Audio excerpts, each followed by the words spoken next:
Personality is heavily influenced by genetics and early environments. Traits like your temperament, emotional reactivity, and even tendencies towards things like introversion or sensitivity are largely inherited. And a lot of your social conditioning happens when you're too young to really choose much for yourself. You don't get to decide your starting point in life, or how others get to perceive it either. You're stuck with this.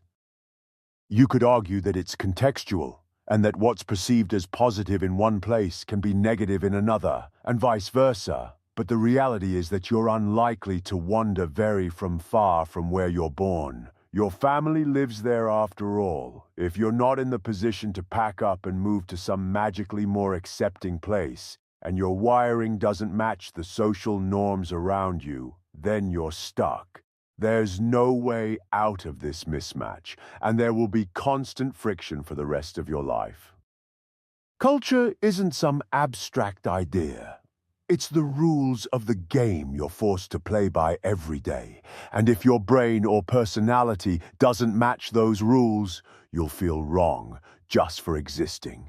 Especially if you're introverted, neurodivergent, or grew up poor or with bad parents, or any combo of the above. Things like just move or just find your people or be yourself are completely hollow. It's like saying, just climb out to someone at the bottom of a pit with no ladder.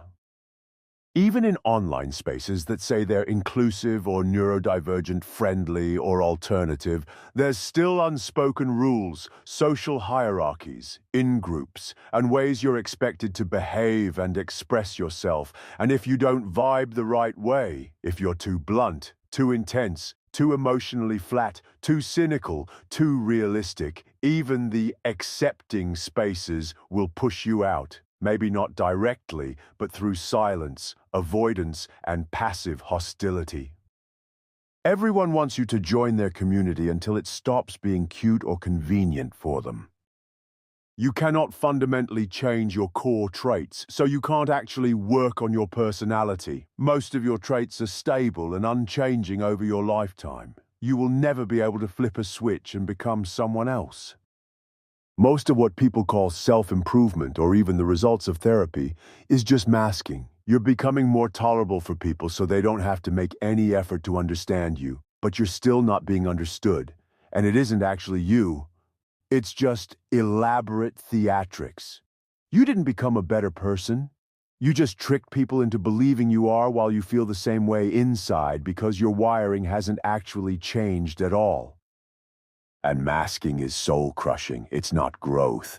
It's just erasing who you are. If you aren't a likable person, fundamentally, then you will never genuinely be liked for the rest of your life. If anyone tolerates you at all, it's because you're cosplaying as someone else. Any relationship you'll have, every friend you'll make, are friends with your mask and not with you.